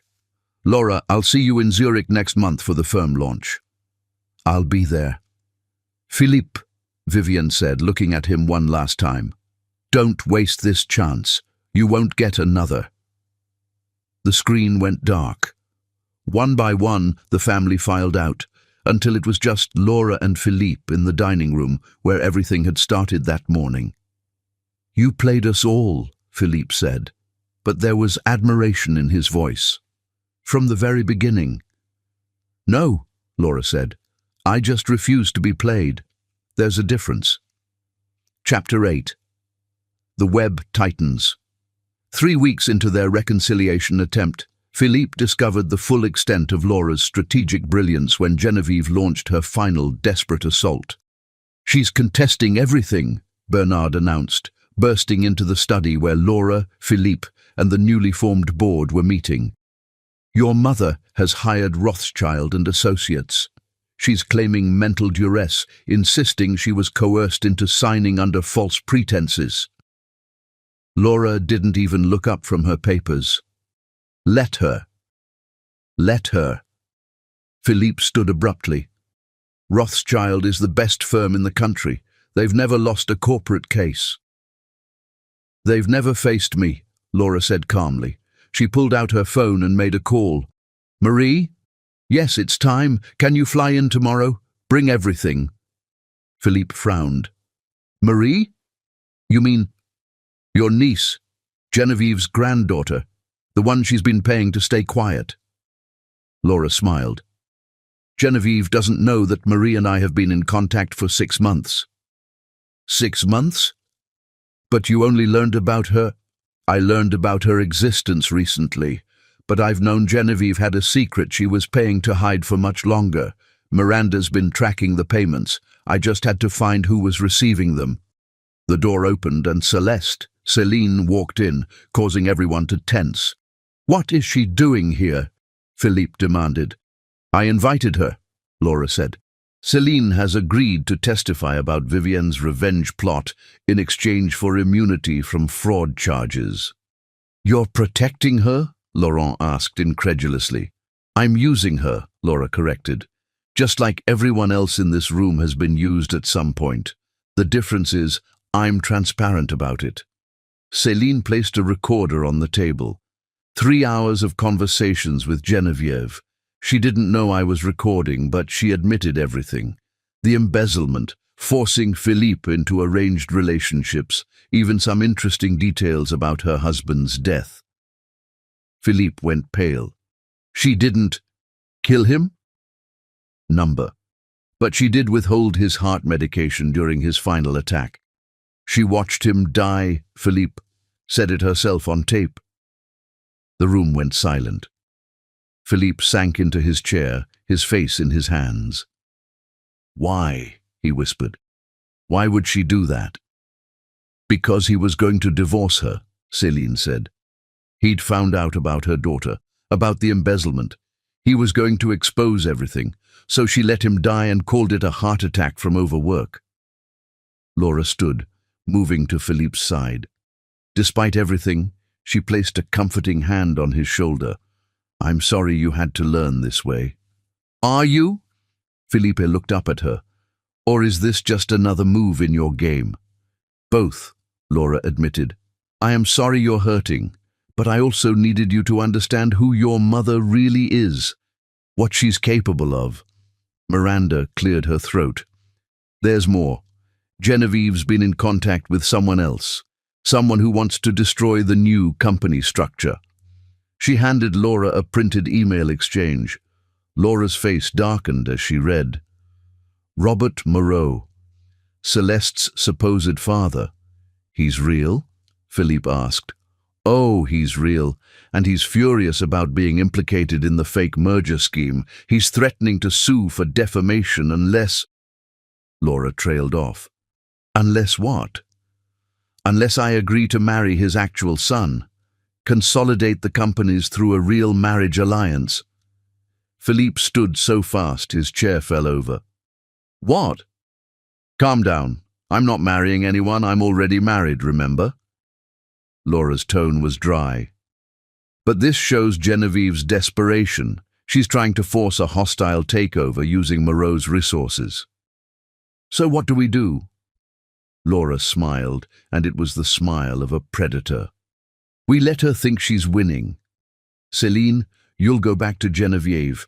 Tell her I'm considering Moreau's offer. Tell her I'm tired of Philippe, that the reconciliation is failing." "You want me to double-cross her?" "I want you to triple-cross her.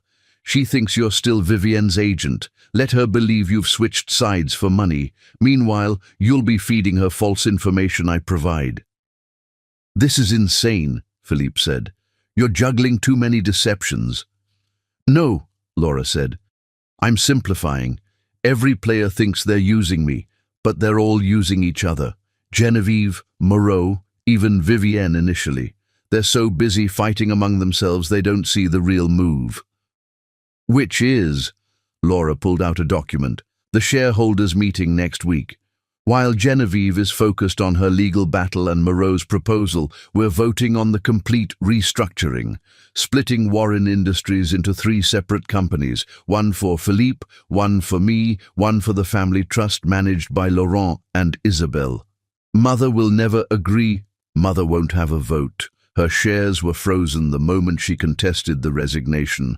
Corporate bylaws, Section 47B. Bernard missed it because he was too focused on the criminal implications." Bernard, who had been quietly taking notes, looked up sharply. That's brilliant, and completely legal." "Everything I've done has been legal," Laura said. "Unethical perhaps, manipulative certainly, but legal. That's the difference between me and Geneviève." Her phone rang. She looked at the caller ID and smiled. "Speaking of which, hello, Geneviève." She put it on speaker. "Laura, dear." Genevieve's voice was ice, pretending to be honey. "I think we should talk. Woman to woman." "We are talking. In person. Alone. I have a proposition that might interest you." "Does it involve Robert Moreau's son? Because I've already heard that one." Silence. Then, "How did you—" "Never mind. Yes, it involves that. But also something else. Something about your baby." Laura's hand went instinctively to her growing bump. "What about my baby?" "I know who the father is. The sperm donor. It wasn't as anonymous as you think. Would you like Philippe to know? Would you like everyone to know?" The room tensed. Philippe looked at Laura with concern. Laura laughed. "Oh, Geneviève. You think you've found leverage. Go ahead. Tell everyone." The donor was Laurent's college roommate, Marcus Chen, the man Philippe nearly expelled for cheating, the man whose family Philippe destroyed in a business deal 5 years ago. Philippe's face went white. "Marcus Chen? You're carrying Marcus Chen's baby?" "I'm carrying my baby," Laura said firmly. "The donor's identity is irrelevant." "But you knew?" Philippe asked. You knew who it was? I knew. I chose him specifically. Brilliant geneticist, clean medical history, and yes, someone with a grudge against the Warren family. I thought it was poetic justice. You're insane, Genevieve hissed through the phone. No, I'm thorough. Marcus doesn't even know.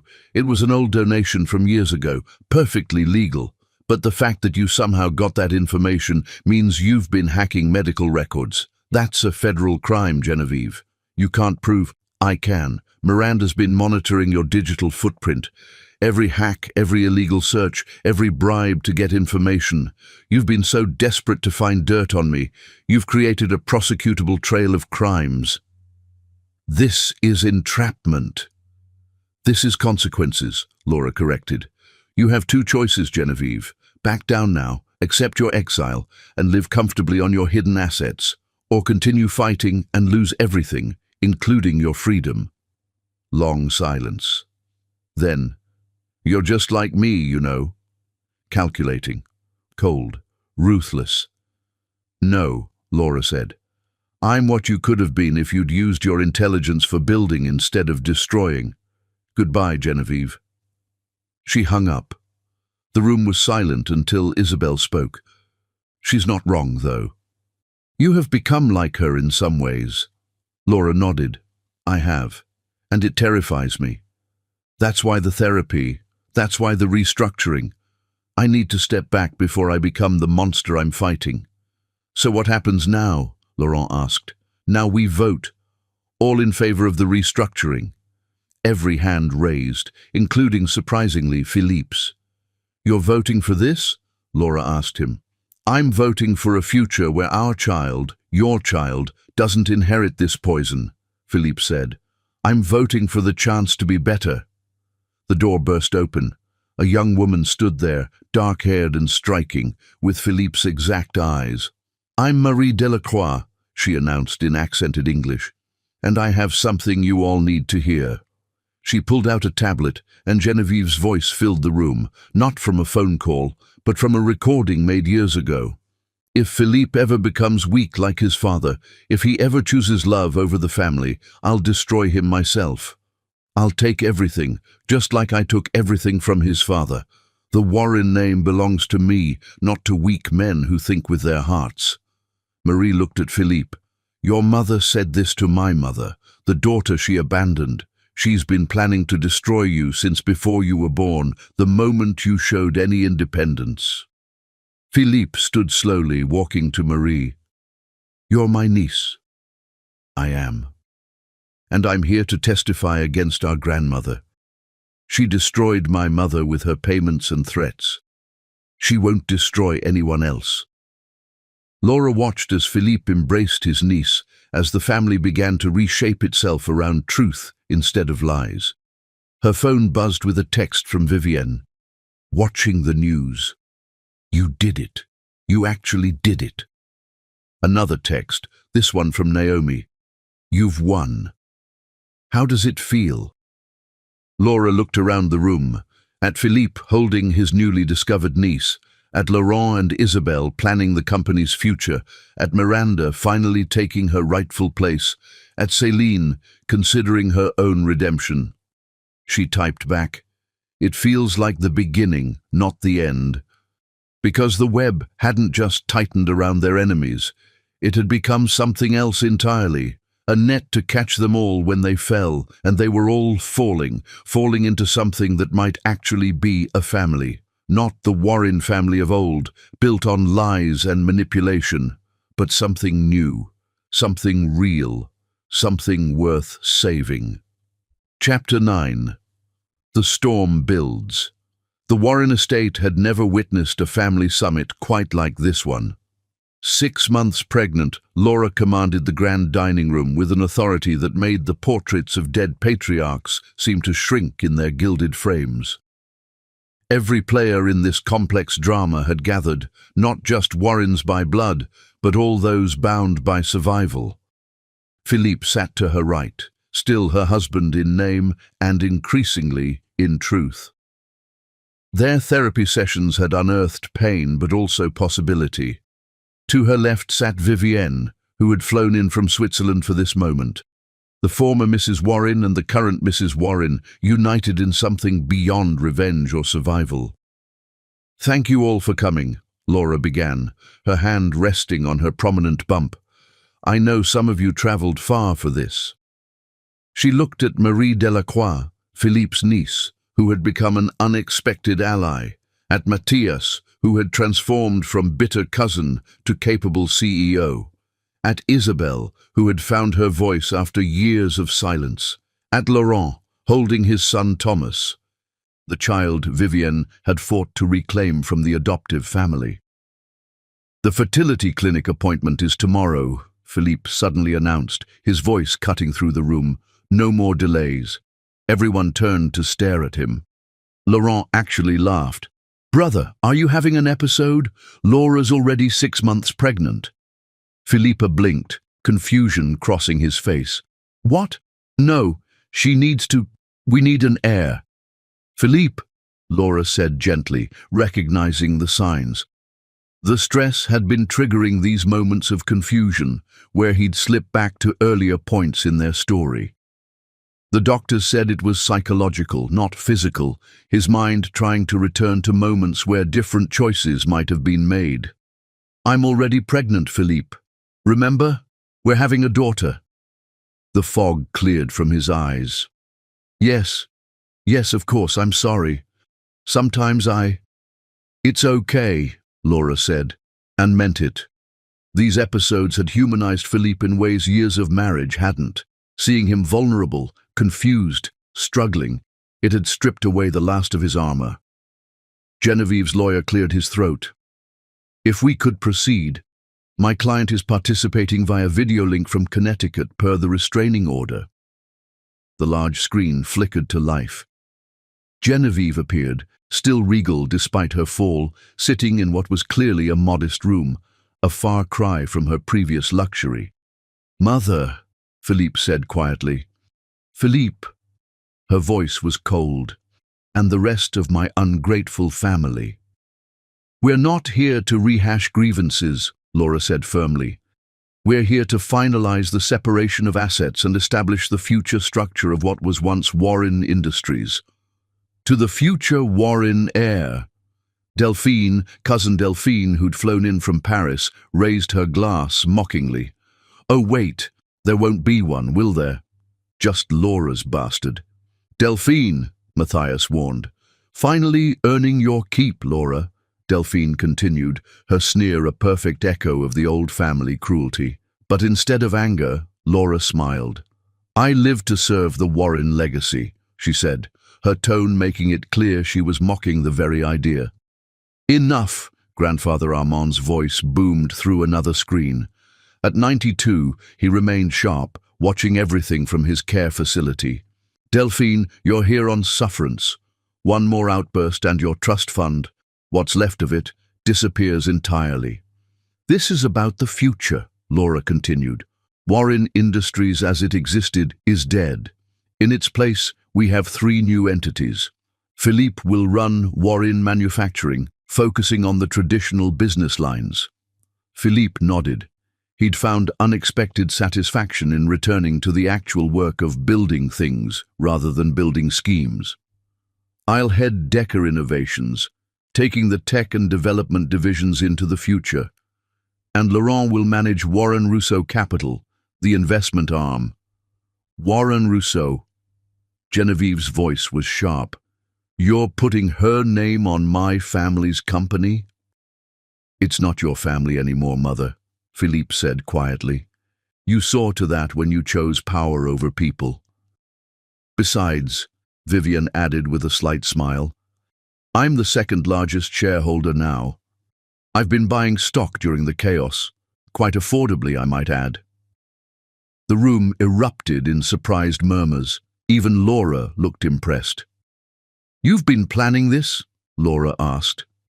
"We've all been planning," Vivienne said. "The difference is my plans were about rebuilding, not destroying, though I admit the destroying part was satisfying while it lasted." Marie stood up. "Speaking of plans, Grand-Mère, would you like to explain the trust fund in my mother's name?" The one you've been embezzling from since her death. Genevieve's face went white on the screen. I don't know what you're talking about. 100 million euros, Marie continued. Left to my mother by her adoptive father. You convinced her you were investing it. Instead, you've been using it to fund your schemes. You can't prove. I can, Bernard interrupted, surprising everyone. The family lawyer had been so quiet they'd almost forgotten he was there. I've been keeping records, every transaction, every forged signature. I thought I was protecting the family. I was really just enabling a criminal. Bernard, Genevieve gasped, you work for me. I worked for the Warren family, Bernard corrected, and I've realized that you were never really part of it. You were a parasite, feeding off it. Laura pulled out a thick folder. This is a settlement offer, Genevieve. Sign over all remaining assets, accept permanent exile, and Marie won't press criminal charges. And if I refuse, then you go to prison, Philippe said bluntly, for embezzlement, fraud, and, yes, mother, for Dad's death. We know you withheld his medication. The room went silent. On screen, Genevieve seemed to age 10 years in 10 seconds. He was going to leave me, she whispered. After everything I'd sacrificed, everything I'd built, he was going to leave me for a 23-year-old nobody. So you let him die, Philippe said, his voice hollow. I let nature take its course. You murdered him, Isabel said fiercely, just like you murdered our souls, piece by piece, year by year. I made you strong. You made us monsters, Laurent said, but we're choosing to be human again. Laura stood, walking closer to the screen. Sign the papers, Genevieve. It's over. You think you've won, Genevieve said, looking directly at Laura. But you've become just like me. Manipulative, calculating, cold. That baby you're carrying will grow up with a mother who destroyed a family. No, Laura said firmly. She'll grow up with a mother who saved one, who took something poisonous and made it productive, who chose building over burning. We'll see, Genevieve said ominously. Philippe's weak. He'll betray you again. It's in his nature. Maybe, Laura agreed, surprising everyone. But that's the difference between us, Genevieve. I'm not trying to control him. I'm giving him the chance to choose who he wants to be. She turned to Philippe. Tell her. Philippe stood, moving to stand beside Laura. Mother, I'm adopting Laura's baby. Legally. She'll be my daughter in every way that matters, and we're trying for another child, together. The real way this time. You're staying with her, after everything. I'm choosing her. Every day I'm choosing her, and therapy and work, and being better than what you tried to make me. It won't last, Genevieve said bitterly. Maybe not, Laura said. But if it fails, it'll be honest failure, not the elaborate deception you called a marriage. Genevieve's lawyer whispered something to her off-screen. She nodded slowly. Send the papers, she said finally. I'll sign. The screen went dark. The room exhaled collectively. So it's really over? Matthias asked. The war is, Laura said. The rebuilding is just beginning. Vivian stood. I should go. My flight. Stay, Laura said suddenly. Stay for dinner. All of you. Even you, Delphine, if you can manage to be civil. Why? Vivian asked. Because we're family now.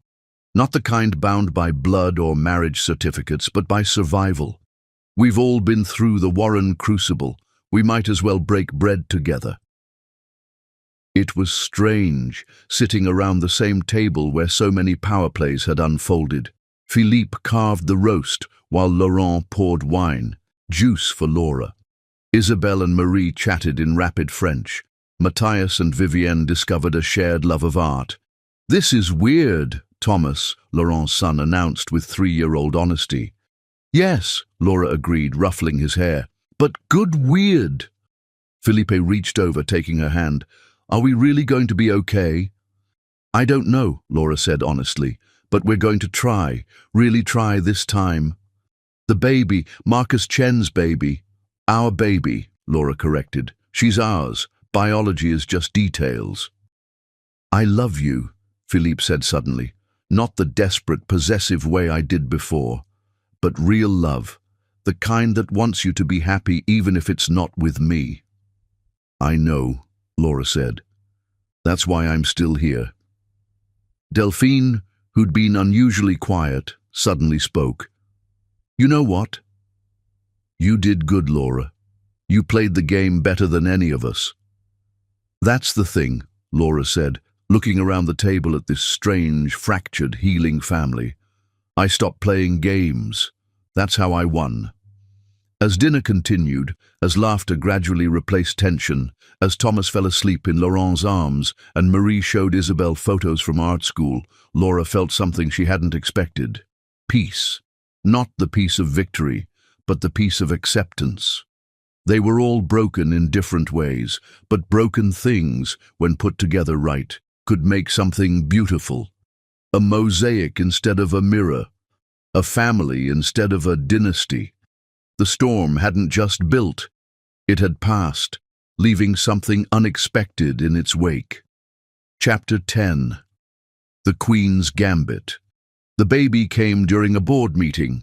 Laura's water broke while she was presenting quarterly projections for Deca Innovations, and she simply looked down at the puddle, said, "Well, that's inconvenient timing," and continued her presentation for another 2 minutes before Philippe physically carried her to the car. 8 hours later, Marie Hope Warren Decker entered the world screaming, a warrior from her first breath. "She's perfect," Philippe whispered, holding his daughter, not biologically his, but his in every way that mattered. "She looks like you." "She looks like herself," Laura corrected, exhausted but radiant, unique, unbound by anyone's expectations. The door opened, and unexpected visitors filed in. Vivienne carrying flowers, Laurent with Thomas, Isabelle with tears in her eyes, even Matthias, awkward but present. "We wanted to be here," Vivienne said simply. "Family should be together for the big moments." Family. The word that had once been a weapon in the Warren household had become something else. Something chosen rather than imposed. Philippe's phone buzzed. He glanced at it, and his face darkened. "What is it?" Laura asked. "Mother. She's contesting the adoption. Says I have no right to claim a child that isn't mine by blood." Laura laughed, actually laughed hours after giving birth. "Let her. She has no standing, no power, no leverage. She could make it public. The scandal." "What scandal? That we're raising a child born from IVF? That you're choosing to be a father rather than just a sperm donor? That's not scandal, Philippe. That's evolution." Vivienne cleared her throat. "Actually, about Genevieve. There's something you should know. She's sick, really sick. The doctors give her maybe 6 months." The room went quiet. "Cancer?" Isabelle asked. "Karma," Vivienne said dryly. "But yes, cancer, stage 4. She's been hiding it for months." Philippe sank into the chair beside Laura's bed. "She's dying?" "She's been dying since the day she chose power over love," Laurent said philosophically. "The cancer's just making it literal." "We should go see her," Philippe said suddenly. "No," Laura said firmly. "She made her choices. She can die with them." "Laura." "No, Philippe. This is exactly the kind of manipulation she excels at. Dying doesn't erase what she did. It doesn't entitle her to forgiveness she hasn't earned. She's still my mother. Biologically. But Marie here," Laura looked at the baby in her arms, "will never know that kind of motherhood, the kind that comes with conditions and cruelty." A knock at the door interrupted them. Miranda entered, now 7 months pregnant herself, a surprise romance with a doctor she'd met during the company restructuring. "Sorry to interrupt, but there's something you need to see." She handed Laura a tablet showing a news headline, "Warren Matriarch Reveals All in Tell-All Book Deal." "She's writing a book," Felipe said incredulously. Published posthumously, Miranda explained. She's already shopping it to publishers. The Real War in Women, How I Built an Empire and Lost a Family. Laura started laughing again, harder this time, until tears streamed down her face. She's unbelievable, she gasped. Even dying, she's still trying to control the narrative. We could stop it, Bernard offered from the doorway. He'd been reinstated as family counsel after his cooperation. Legal injunction, defamation suits. No, Laura said, wiping her eyes. Let her write it. Let her tell her version. We'll tell ours. Ours? Laura looked at Vivienne. Remember that business we talked about? The consulting firm for women dealing with difficult divorces? Let's expand it. Include a publishing arm.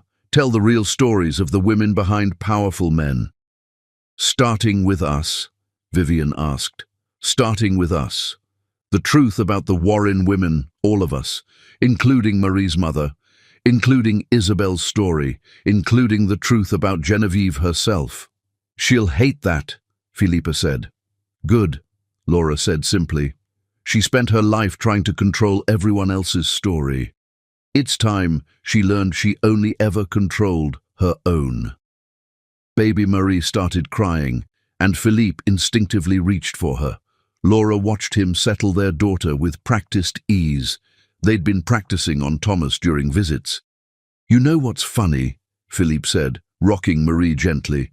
I spent so much time obsessing over having an heir, over continuing the Warren line, but now, holding her, I don't care about any of that. I just want her to be happy. That's growth, Laura said softly. That's love, Philippe corrected. Real love, the kind I should have given you from the start. You're giving it now, Laura said. That's what matters. Another knock. This time it was a courier with a letter. Laura recognized the handwriting immediately, Genevieve's. She opened it, reading aloud. Laura, you won. I admit it. You played the game better than I ever could. You saw all the angles, anticipated every move, and defeated me completely. But here's what you don't understand yet. Winning the game means you're still playing it. Every manipulation you executed, every scheme you orchestrated, it's in you now. You've become what you fought against. Watch Philippe. He'll betray you again. It's in his nature, just as manipulation is now in yours. The only difference between us is time. Enjoy your victory. It will turn to ash, just as mine did. Genevieve. Laura crumpled the letter slowly, then looked at everyone in the room. Her strange, chosen family. She's wrong, Matthias said. You're nothing like her. She's right, Laura said, surprising them. I did become like her. I manipulated, schemed, and destroyed. The difference is I'm choosing to stop. She never could. And if she's right about me, Philippe asked quietly, if I do betray you again? Laura looked at him holding their daughter, at the man who'd been broken and was slowly rebuilding himself. Then we'll deal with it, she said simply. Together or apart, but honestly. No more games. No more games, Philippe agreed. Vivienne stood. I should go. Let you rest. Vivienne, Laura called out. Thank you for everything, even the revenge plot. Vivienne smiled. It brought us all here, didn't it? Sometimes you have to destroy something completely to rebuild it right. One by one they filed out, leaving just Philippe, Laura, and baby Marie. What happens now? Philippe asked. Now we live, Laura said. Day by day, choice by choice. We raise our daughter. We run our companies. We go to therapy. We see if love can grow from honesty instead of deception. And if it can't, then we'll have tried. Really tried. That's more than most get. Philippe leaned over and kissed her forehead. Not passionate, not desperate, just tender. I love you, he said. The real you. The woman who outsmarted an entire dynasty. The one who chose mercy when she held all the weapons. The one who's giving me a chance I haven't earned. You love me now. Laura said carefully, her exhaustion making her words deliberate. But love isn't a feeling, Philippe. It's a choice, made every day. Can you choose me when the romance fades, when the baby won't stop crying, when the company struggles and life isn't a fairy tale? I don't know, Philippe admitted, the honesty costing him, but I want to try, really try this time. Then that's our beginning, Laura said. Not an ending. A beginning. As she drifted off to sleep, exhausted from labor and emotion, Laura thought about Genevieve's letter, about winning and losing, about becoming what you fight against, about the price of victory. Maybe Genevieve was right. Maybe she had become a master manipulator. Maybe Philippe would betray her again. Maybe this fragile peace they'd built would shatter. Or maybe, just maybe, they'd all learned something from the ruins of the Warren Empire. That power without love was emptiness. That manipulation might win games, but it couldn't win hearts. That sometimes the greatest victory was choosing not to play at all. The Queen's Gambit in chess was a famous opening where you sacrificed your queen's pawn to gain control of the center of the board. Laura had sacrificed more than that. She'd sacrificed her innocence, her trust, pieces of her soul. But she'd gained something too. A family, strange and broken but real. A daughter who would grow up free. A husband who was learning to be human. A future that wasn't predetermined by the past. Your move, she whispered to the universe, holding her daughter close. The game wasn't over. It never really was. But for the first time, Laura wasn't playing to win. She was playing to live, and that made all the difference.